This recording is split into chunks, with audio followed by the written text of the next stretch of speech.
Hora de Ares. Os detalhes da grande história militar. Um programa de Sérgio Veludo Coelho, com a participação de Paulo Rezende Ribeiro.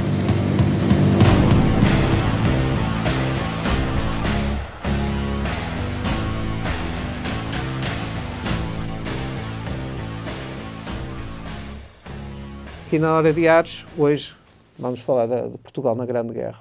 Sim. Não vamos falar da Grande Guerra em si, porque ela está mais que explorada, mas a questão do Sim, a Grande Guerra era um tema demasiado extenso, era para uma série de E programas. mesmo Portugal na Grande Guerra. Sim. E mesmo Portugal na Grande Guerra. No entanto, é bom que também levemos às pessoas o entendimento mínimo, o lançamento de pistas para esta temática que há bocado em conversa informal nós falávamos. Quer dizer, nós só nos lembramos, os portugueses têm tendência a lembrar os seus feitos, só assim um bocado a António Ferro, mas a lembrar as suas datas aos zeros. Faz 100 anos, nós lembramos das coisas. Faz 200 anos, nós lembramos dos eventos. Faz 300, faz 400, faz 500, quer dizer, não há uma continuidade de memória. Exato, e estamos a falar de uma questão que colocou Portugal numa situação em que todo o mundo está, quase todo o mundo estava envolvido na guerra. Portanto, é a primeira guerra em que partes de todos, países de todos os continentes estão envolvidos diretamente num conflito. É uma guerra global. Isso é importante que se perceba. É uma guerra global, é uma guerra industrializada, em que tudo é industrializado. O armamento é industrializado, a mobilização é industrializada e depois, consequentemente, vão descobrir que a guerra é industrializada. Sim, porque estamos a falar que neste momento estamos dos intervenientes, vários intervenientes tinham sido países recentemente formados, com aspirações a colónias em África, não é? E tinham um poder industrial fantástico. Falo em especial da Alemanha. Exatamente, é esse ponto que é importante reter. É um país recentemente formado. Se nós dizemos isto assim, e um país recentemente formado, como a Alemanha a Alemanha, enquanto identidade alemã, é de 1870. Antes disso é um emaranhado de condados e ducados, e a Prússia, que era que se sobressaía. Aquela antiga ideal do Império Romano. Também é um país recentemente formado. Até a Bélgica que vai ser um palco mais recente, que é a Bélgica, que também é uma ilustre esquecida, porque se os franceses conseguiram... A Bélgica, no fundo, serviu para terreno de combate. Aliás, o plano, isto não envolve logo Portugal, mas quando se dá o início da Primeira Guerra, o início das operações, não estamos a falar do atentado de Sarajevo, portanto, das questões da motivação política. Eu li alguns que em Viena mantinha-se o glamour, todo aquele ideal que nós temos de Viena mantinha-se, mesmo depois de ter sido morto o Franz Ferdinand, eles mantinham. Aliás, só passado algum tempo em 1914, quando rebenta a guerra, ainda se tinha uma perspectiva, se cabe exagerar, romântica. Todos se ofereceram como voluntários e achavam que até ao Natal estavam em casa. Só que se esqueceram que, quer dizer, o exército francês até achou que ia marchar para o campo de batalha como marchou no tempo de Napoleão, com calças vermelhas e tudo. Só que as pessoas não se aperceberam, que deviam ser apercebido nas campanhas coloniais do século XIX, do final do século XIX, foram introduzidas materiais de guerra que industrializaram a morte a posteriori nos anos de 1914, 15, 16, até à necessidade de 1915 tudo se meter em trincheiras. Aí é que já começámos a ter a ver com isso quando vamos para a guerra. Depois da Primeira Guerra é a utilização de armamento novo, diferente. Há um que vai ser usado na Primeira Guerra e que depois não é usado militarmente na Segunda, que é o gás. O gás é de tal maneira uma coisa horrorosa. Tinha sido proibido numa convenção em Haia, certo? Foi proibido, mas, quer dizer, vamos ver. Em guerra os nazis não estavam com essas preocupações. E mesmo em contexto de guerra não se respeita... As normas de guerra são para tanto papel. Agora, como é que nós vamos aparecer aqui nesta guerra? Como é que Portugal vai aparecer nesta guerra? Quer dizer, Portugal... Isto é daquelas situações que já há anos que se estuda isto e que acaba por dar a complexidade daquilo que muita gente não queria admitir, que é a falência da viabilidade da Primeira República. Sim. Pronto. Não é questão de monarquia-república. É, a 5 de outubro de 1910, entrou aquilo que nós chamamos, cronologicamente, a Primeira República. O problema é entrar a Primeira República em que contexto. Numa Europa de monarquias constitucionais e absolutas. Porque o Império Austro-Húngaro e a Rússia não são propriamente monarquias constitucionais. Parte logo do início. E repúblicas havia poucas. Qual era o modelo de república que Portugal tinha? Era a França. Sim. Pronto.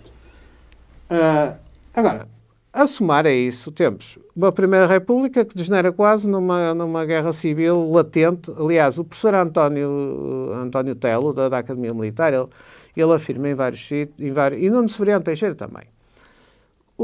A Primeira República em Portugal é um estado de guerra civil latente. São guerras civis em pequeno formato que se vão desenrolando por ali fora, com pronunciamentos, levantamentos, a inserção, por exemplo, de grupos, que isto depois entra também no plano político da Carbonária. A Carbonária que é inserida, segundo alguns dizem, oficializada e uniformizada para a Guarda Nacional Republicana, que por sua vez é quase uma guarda pretoriana do regime. Isto é polémico, mas estamos aqui para ser polémicos. Exatamente. Relativamente à Carbonária, era efetivamente o braço armado da maçonaria ou é um grupo à parte? Não necessariamente. Porque a maçonaria, ela própria também está dividida. Sim. Há maçons que são carbonários, mas há muitos maçons que não o são. Nem sequer concordam com os métodos da Carbonária. Aliás, uma boa parte da maçonaria nem sequer sancionou o regicídio. Portanto, não foi favorável ao assassinato do rei. Ora bom, com tudo isto, com toda esta desmultiplicação de fatores, em 1914 temos uma situação caricata, que é o seguinte: uns meses antes, e já anos antes, a Primeira República sai do regime monárquico para o republicano, como é óbvio, não é? Mas bem com todo, bem agarrado, quer dizer, traz às costas algumas coisas, inclusivamente a crise económica e a bancarrota da década de 1890. Quando Portugal tem uma bancarrota, o que é que faz? Vai pedir dinheiro emprestado. Portanto, nós já temos essa experiência, não é? Bastantes vezes. É crónica. Quem tiver dúvidas vai ler os públicos de há 2 anos e pronto. Portanto, é crónico. Ora bem, isto faz-me lembrar a situação quando se pede um empréstimo e se tem que ter um fiador. Ou tem que se dar algo como garantia. Ora, quando Portugal pediu dinheiro emprestado, o que é que deu como garantia? O Império. Também não tinha mais nada para dar. Naquele momento, não. Não. O que se põe, quem é que emprestou dinheiro a Portugal? Os bancos alemães, os bancos franceses, os bancos ingleses. E temos que pensar que, na altura, os bancos não tinham aquela autonomia. São casas bancárias, mas são privadas, mas onde os governos têm uma forte influência. São acionistas maioritários, são elementos decisores na concessão de empréstimos. Obviamente que mesmo bancos privados desses países que eu referi, que emprestam dinheiro a Portugal, vão servir a interesses estratégicos. Se eu lhe disser, isto é sujeito às interpretações que se possam tirar, que até era ótimo que não pagássemos o empréstimo, ou os empréstimos. Era ótimo porquê?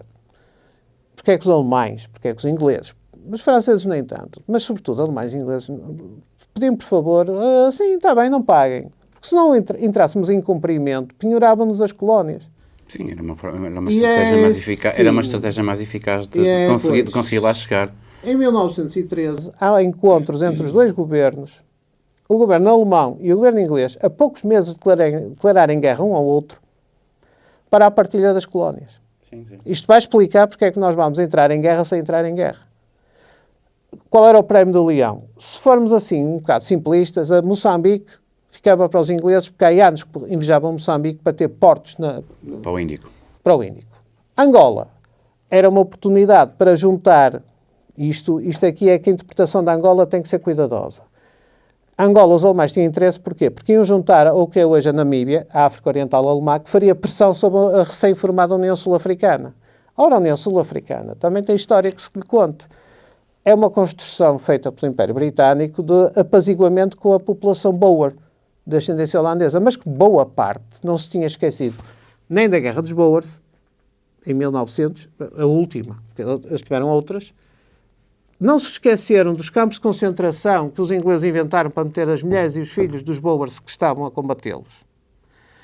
E depois darem o prémio do Leão a Smoot, por exemplo, que é um Boer que é promovido a general do Exército Britânico. Portanto, há ali a União Sul-Africana, que pertence à Commonwealth e está debaixo a Governadora-Geral, é tal como o Canadá e a Austrália, o Governador-Geral era o rei, tinha que sofrer algum tipo de pressão estratégica, porque tem também todos os portos que estão ali. Mas a República Sul-Africana não estava sob domínio britânico? Estava. Estava sob domínio britânico. Estava, mas eles foram inteligentes de partilhar poderes na União Sul-Africana com os Boers. Mas também se sabia que muita população Boer tinha simpatias pelos alemães.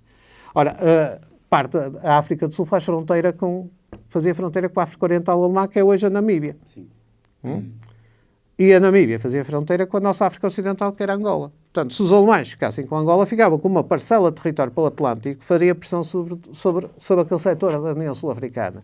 Se os ingleses ficassem com Moçambique, obviamente que ficavam com domínio para a frota inglesa para o Índico e que também, digamos, fariam um contrabalanço estratégico. Quer dizer, aquilo era uma partilha em que nós vamos dividir os espaços num tabuleiro de xadrez. Parece quase o genérico do programa. Fica ali tudo dividido nos quadradinhos. Porque é a velha teoria dos quadrados estratégicos. Um quadrado fica vazio, ele é ocupado. Não é isso na lógica do jogo de xadrez. Qual é a lógica? É ocupar espaços. Então, como é que nós vamos parar a isto? Bom, o empréstimo. Portugal, a partir de 1914, começa a mostrar vontade de entrar na guerra. Mas ninguém o quer na guerra. Sim, os ingleses tentam manter a neutralidade. Existe por parte do Partido Democrático a vontade de entrar na guerra, eles pretendem entrar na guerra. Os mais conservadores não querem entrar na guerra. Pois existe ali aquela força política que nem sabe muito bem o que também quer entrar na guerra, que são os evolucionistas. É os evolucionistas, mas na verdade há uma pessoa que quer entrar na guerra a todo custo. Que é o Afonso Costa. O Afonso Costa quer ir para a guerra. Nem que lhe dessem uma ele não quer ir para a guerra, ele quer mandar gente para a guerra porque ele não... Sim, preferencialmente. Sim. Não Portanto, temos o Partido Guerrista e os antiguerristas. E isso tem profundas implicações, porque já desde 1914 os antiguerristas e guerristas não é só no plano político que vai ter reflexo, é no plano militar. E quem vai pagar isso caro são os nossos soldados. Os soldados, os cabos, os sargentos e os praças é que vão pagar isso por tabela. Passa a expressão. Porque notemos uma coisa. Os alemães atacam-nos logo em 1914 em Angola. E atacam-nos logo em 1914, 1915 em Moçambique. E nós mandamos para lá e o que é que... força militar para combater e somos permanentemente derrotados. Exato. Processemos à mobilização geral, mas não é a mesma mobilização que vai ser feita para a França. O que nós estamos a mandar para lá é todo o exército metropolitano. Ora, isto é logo uma situação extremamente complicada. Porquê? Porque é o exército mobilizado. Nós também estávamos a mudar de exército em 1910. Eu vou dizer uma coisa que o professor António José Telo disse. E ele é insuspeito porque ele é republicano, não é monárquico. O exército português foi completamente desmantelado em 1910. Era um exército profissional, era um exército que tinha sido capaz de manter campanhas em África e que tinha um sistema montado que já vinha para lá do início do reinado de Dom Carlos em termos de modernização estrutural, em termos de modernização tecnológica, só falhava numa coisa... Mas a questão monárquica republicana tem interferência na... Tem. Há oficiais que ainda não são totalmente republicanos. Sim. Ainda andam por ali. Também há os adesivos. Não é? Aderiram, mas aquilo deixa muito a desejar. Agora, em 1914, temos três situações complicadas. Uma é o empréstimo. Ou seja, a qualquer momento, um incumprimento é a penhora. E é que agora o problema da penhora complica-se porquê? Porque se tínhamos de dois países que em 1913 fazem um acordo de partilha, não é? Fazem um acordo de partilha, eu fico com isto, ficas com aquilo, agora estão com guerra declarada desde agosto. Portanto, agora não é só uma questão de partilha, é disputa. Quer dizer, nós somos aquele que vai ficar no cantinho do recreio da escola a levar forte e feio enquanto eles disputam o saquinho da merenda. Exatamente. É o que acontece. De onde é que parte logo a iniciativa de ataque? Os alemães não perdem tempo, atacam-nos simultaneamente em Angola e em Moçambique. Nós não temos para variar, Portugal tinha lançado uma série de operações militares contra tribos sublevadas em Angola, que a última foi a campanha dos combates em 1907, com Alves Roçado. Exatamente, porque já existia esse levantamento por parte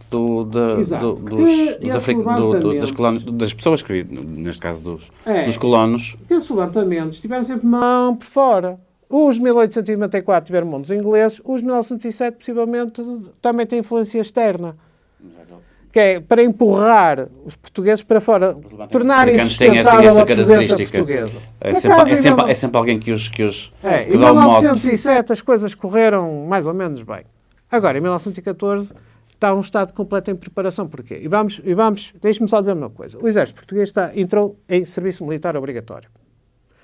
Não se entra num sistema de serviço militar obrigatório de um dia para o outro. Ou seja, de 1911, que é a lei do recrutamento, em 1914, 3 anos não é nada para formar um exército de milicianos.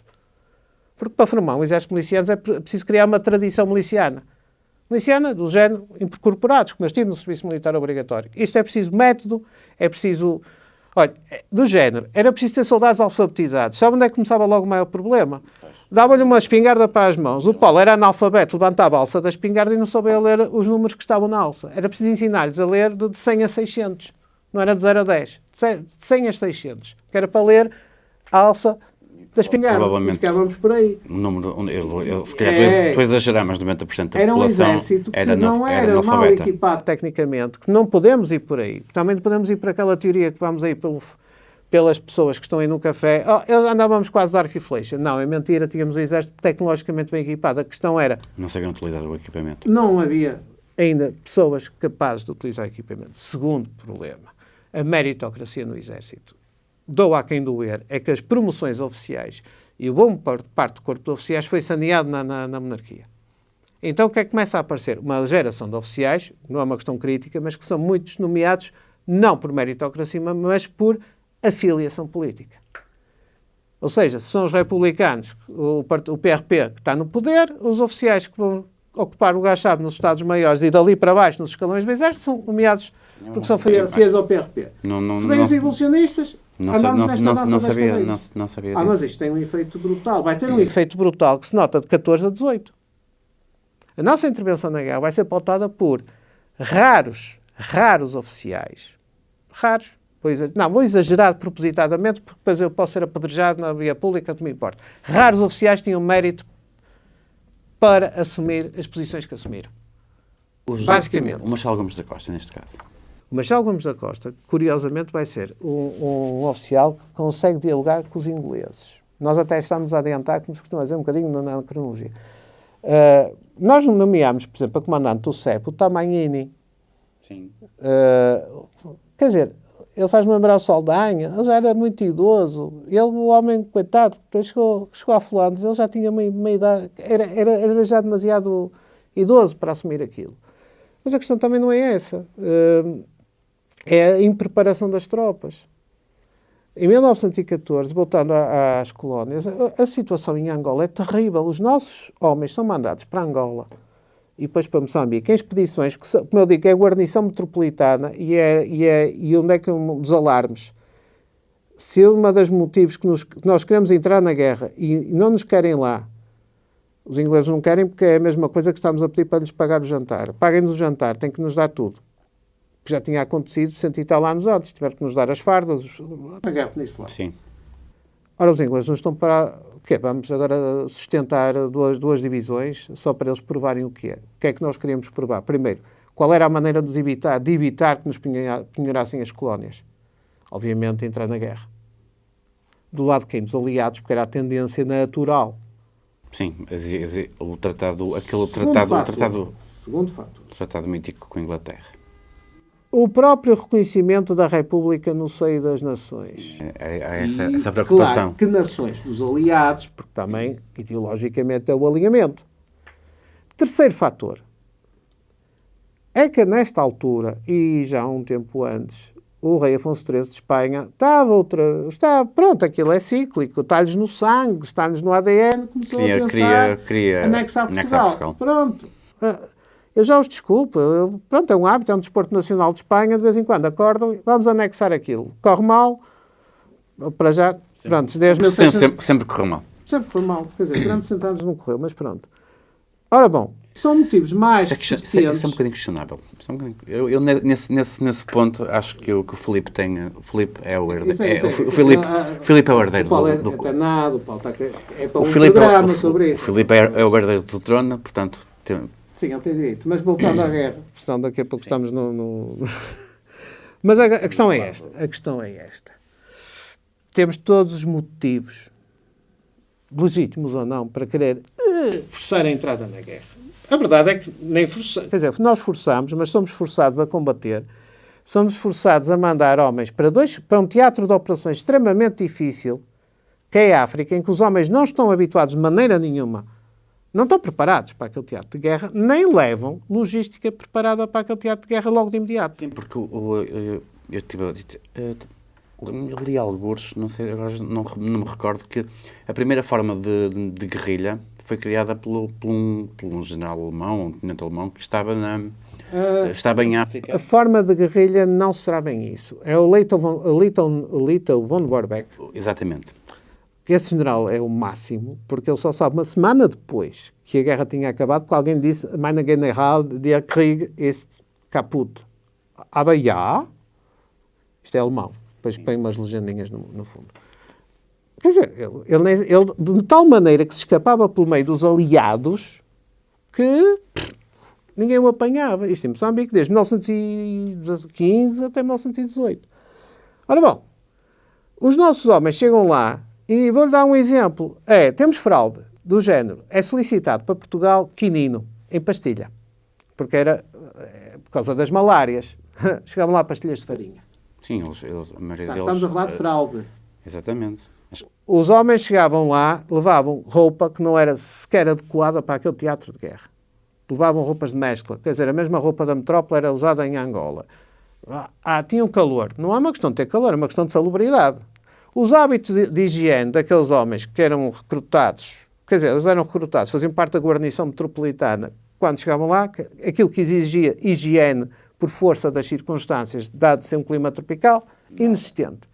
E o comando, eu não abstenho-me de ser comentários, porque o comando, a maior parte, foi de uma incompetência tal, tirando um caso ou outro, em que temos debandadas gerais, em que deixamos o armamento aos alemães, e que foi uma prenda tremenda, porque isto para provar que até estávamos bem armados, as nossas armas, que eram as Mauser Vergueiro, fabricadas na Alemanha, mas com a adaptação portuguesa, eram altamente invejadas pelas tropas alemãs. E então em Moçambique nem se fala.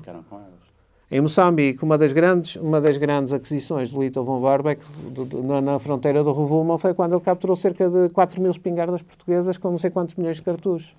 Eram ótimas, eram um material de primeira qualidade. Todo o resto falhava.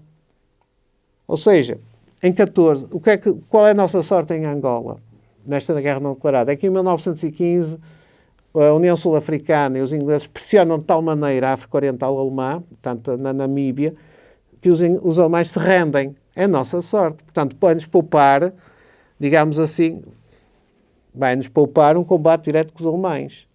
Mas vamos continuar a ter revoltas e sublevações internas, como é o caso dos Dempos. Na zona dos Dempos voltamos a ter sublevações. Ou seja, as expedições que são mandadas para lá, que são milhares de homens, são 1, 2, 3, 4, 5 expedições que vão depauperando a guarnição metropolitana, e o perigo está em que quanto mais depauperávamos a guarnição metropolitana, ficávamos com menos defesas para o território continental, no caso de uma invasão espanhola, é que estávamos a tirar de um lado para pôr no outro. Nós ainda não estamos na mobilização geral para a Flandres. Portanto, cada 2.000 ou 4.000 homens que se iam juntar em África eram menos aqui. Ou seja, as fronteiras começavam a ficar abertas. Por isso, era premente, numa situação estranha, de guerras não declaradas, isso não é o caso, não é o único, não, há mais exemplos. Agora não me estou a recordar assim imediatamente de algumas. Mas naquele caso temos... E em Moçambique também é particularmente crítico, porque em Moçambique não há rendição dos alemães, pelo contrário. Os alemães... Aquilo que estava a dizer a guerrilha, vamos ver uma coisa, o Leito von Warbeck tem cerca de 400 a 500 soldados alemães metropolitanos, o resto são 2.000, 3.000 ascaris, soldados nativos, mas que não são tratados como um soldado nativo forma, não diria racista, ou... Eles têm o mesmo armamento, têm o mesmo treino das tropas metropolitanas alemãs. Portanto, basta isso. E são comandados por um homem de uma inteligência estratégica e tática que, vamos fazer justiça, conseguiu derrotar ingleses, conseguiu derrotar a força pública belga, chamada Force Publique, que também não eram tropas para mais nada senão assassinar nativos, que era o que eles faziam para o rei do Congo. Para o rei do Congo. O rei belga. Para o rei da Bélgica, que era o dono do Congo, melhor posto. Portanto, e os portugueses? Claro que os portugueses seriam o elo mais fraco. O que nos segurava ali era uma linha fininha chamada Rovuma. Era um rio um bocadinho instável, que umas vezes, de repente, o caudal... Na parte de Angola. Não, Moçambique. Em Moçambique? Angola já é um caso arrumado. Agora estamos aí para Moçambique. Angola é um caso arrumado. É um caso arrumado com os alemães, mas não é um caso arrumado de maneira nenhuma com as sublevações internas. É que todos os soldados que estavam em Angola, vamos regressar a casa, tiveram que ficar porque começaram a ter sublevações nativas. Numa primeira parte tem preocupações em defender o território e depois, dos alemães. E depois tem que segurar o território. Que sublevações são por acaso? Não acredito. Pronto, mas isso é teoria da conspiração. Agora, Moçambique continua, o filme não acaba. Continua e temos que continuamente estar a injetar homens lá. E vou-lhe dizer, há mais baixas em combate e doença em Moçambique que nós vamos ter na frente ocidental em França. Sim, a soma de baixas é superior. Soma em combate... Eles morrem...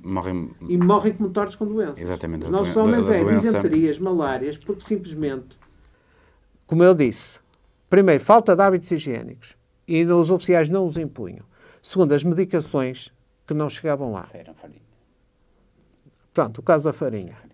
Por outro lado, não sei, uma vez contaram-me que uma das soluções foi começarem a meter quinino no vinho do Porto e a fazer vinho do Porto quinado. Eu digo isto porque uma marca de vinho do Porto, o qual me abstenho de dizer a marca, passa a abundância, não é? Porque senão isto parece um programa de publicidade, não passava ali no rodapé. Mas depois outras seguiram a misturar o quinino no vinho, deixava de ser vinho do Porto e ele era mandado para as colónias, que depois foi um hábito que começou a ser feito, a ser, digamos, repassado depois da Primeira Guerra. Agora, o que é que se está a passar em Portugal e porque é que continuamos a pressionar? O governo português, neste caso, digamos assim, o entourage do Afonso Costa, insiste. Estou a pôr isto de uma forma simples, porque isto, em termos políticos, é extremamente complexo. Aliás, há o golpe de Estado de Pimenta de Castro. Estamos num país que quer ir para a guerra com uma guerra civil a decorrer cá dentro, não é? E com a Espanha que tem entrar cá. Sim, sempre a concentrar tropas junto à fronteira. Portanto, era uma situação simpática, que tinha que resolver de qualquer maneira. Então Afonso Costa tentava com os ingleses, e os ingleses não. Isto, depois de uma determinada forma, desculpem, mas não nos vamos sustentar, porque vocês virem para a guerra equivale a armamento novo, fardamento, quer dizer, fardamento ainda não estaria bem na equação, mas alimentação, os ingleses tinham previsto. Chegavam dali a uns tempos, tinham que nos dar tudo. Ora bom, quem é que... Isto os franceses são... por vezes são assim... A França é que nos ajuda a entrar na guerra. Segundo também os últimos estudos do... Sim, mas eu tinha a ideia que tinha sido os ingleses que tinham mandado fazer o aprovisionamento dos barcos alemães em Portugal. Isso é um pretexto, mas até lá... Temos um filme, só isso há um filme, é nós a tentar entrar na guerra. Deixa-me entrar. E os ingleses nem pensam. Até que os franceses, o governo francês prega uma partida tão feia aos ingleses. Que isto chama-se bizantinice, uma política bizantina, tortuosa. Claro que a República Francesa tinha imensa simpatia pelo regime português. Tinha. O primeiro passo que é dado é este. Os franceses solicitam a Portugal, ainda antes de 1916, o envio de 4 ou 5 ou 6 baterias de peças de 75 milímetros. Schneider, 1904. Desculpem-me os termos técnicos, mas tem que ser. Ora bom, quem andar atento pensa, a França a pedir peças de artilharia a Portugal, quando as peças, que ainda por cima têm um pequeno problema, que isto é aqueles pequenos detalhes, que aliás está no genérico. A nossa artilharia era comprada em França, mas depois as nossas munições tinham uma particularidade, é que não eram propriamente iguais às francesas. Então eles estão-nos a pedir peças, do qual depois o municiamento não é propriamente igual. Portanto, começa-se a perceber aqui que há aqui algum jogo político por trás, do Poincaré. Depois solicitam que os portugueses mandem um corpo para a França para atuar debaixo do comando francês, que se vai chamar o CAPI, Corpo de Artilharia Pesada Independente. Qual é a missão deles? Ir operar as peças de artilharia pesada que estão em vagões de comboios. Há muitas imagens sobre isso, portanto, são peças enormes, são peças navais que são montadas em vagões de artilharia, 380 milímetros, portanto, 38 centímetros de boca, disparam uma granada simpática em direção às linhas alemãs. Portanto, mandámos esses homens. E depois começam a tentar convencer os ingleses. Há aqui um jogo, isto é de tal maneira uma teia entrelaçada que isto, posto de uma maneira simples, entendível, que é esta. Isto posto de uma maneira simples, entendível, que é esta.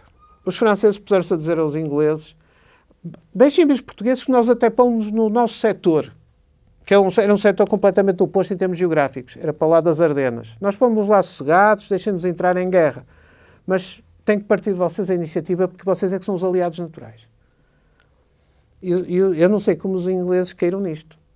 Então, qual foi o argumento que foi montado? A requisição dos navios. Exatamente. Mas com uma promessa não cumprida, porque nós precisávamos de navios, vamos precisar de navios para transportar tropas que me do pão para a boca, e o que não vai acontecer. Nós arrancámos para aquele famoso episódio do apresamento dos navios alemães e austríacos em portos portugueses. Logo, em março de 1916, logo no dia seguinte, está feita a declaração de guerra. Declara guerra. Está feita a declaração de guerra. E agora é preciso entrar na guerra. Imagina o contentamento lá em Lisboa, no Terreiro do Paço, não é? Da Sagrada União. Da Sagrada União, todos unidos e sagrados. Ora bem, agora toca a fazer aquilo à pressa. Primeiro discutiu-se quantos homens vão. Uma divisão, 2 divisões, uma divisão reforçada, até que se acordou mandar um corpo de exército, um corpo expedicionário, 2 divisões, sensivelmente arredondados, 147 mil homens. E agora era preciso treiná-los em tanques. Era preciso treiná-los para uma guerra que nem em Portugal sabia... O milagre de tanques. É um milagre. O milagre de tanques. Aquela década é cheia de milagres. É em tanques e cavalaria. É milagres para todo lado. É profícuo em milagres. Meter 20 mil homens na cidade de Paulona, que em tanques é pau e lona, e depois pô-los a fazer caminhadas de infantaria, cargas de cavalaria, baterias de alta velocidade, tudo menos guerra de trincheiras. Ou seja, foram em meia dúzia de meses, nem tanto, foi feito um milagre de preparar homens para uma guerra que não existia. Nós começámos a mandar os homens para a França, isto vai ser outra saga, porque aquele ano que vai de 1917, repare, nós só começámos a pôr os homens praticamente no meados de 1917 e vão lá ficar até ao fim, passando pela Batalha de Lally. E na próxima hora de Ares, nós vamos ver até que ponto é que isto foi trágico. Trágico, mas não vergonhoso, porque tenta-se imprimir a questão da vergonha. Calma, a vergonha é para quem... Vergonha é quem a mereça. Aquilo é um misto de desinformação, de uma série de consequências que eu só lhe vou dizer desastrosas que resultaram. No próximo programa da Hora de Ares, vai ser fundamental tentar perceber que ainda não se conseguiu chegar a um consenso sobre como considerar, como pensar a Batalha de Lally. Não se conseguiu. Temos opiniões divergentes ainda agora. Basta andar nos círculos académicos ou ainda no próprio Facebook, nas redes sociais, nas páginas de centro, não é? E não se conseguiu chegar a esse consenso. Por isso, neste próximo programa nós vamos ver como é que os nossos homens entraram em combate numa guerra para a qual nunca foram preparados. E mais. E vamos ver que vão chegar a uma certa altura em que não estão sequer comandados. Que é o pior de tudo. E vamos ver porque é que havia uma linha das trincheiras que era a pior de todas, que se chamava Avenida Afonso Costa. Alguma razão era para lhe chamar. Portanto, isso é o nosso mote para o próximo programa. A Avenida Afonso Costa. A Avenida Afonso Costa. Numa trincheira chamada Avenida Afonso Costa. Era a trincheira mais batida de toda a frente portuguesa. É uma coisa bonita. Trincheira Afonso Costa. Eles deviam gostar imenso dele. Portanto, vai ser o próximo. Vai ser o nosso pontapé de saída. O lançamento de Granada.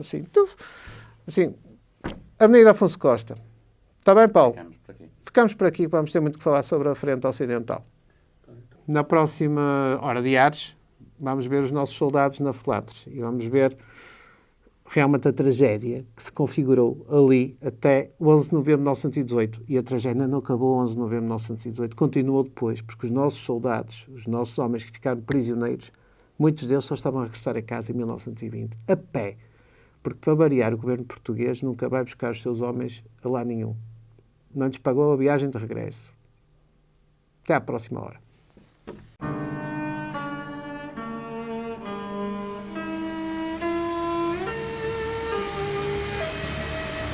Hora de Ares. Os detalhes da grande história militar. Um programa de Sérgio Veludo Coelho com a participação de Paulo Rezende Ribeiro.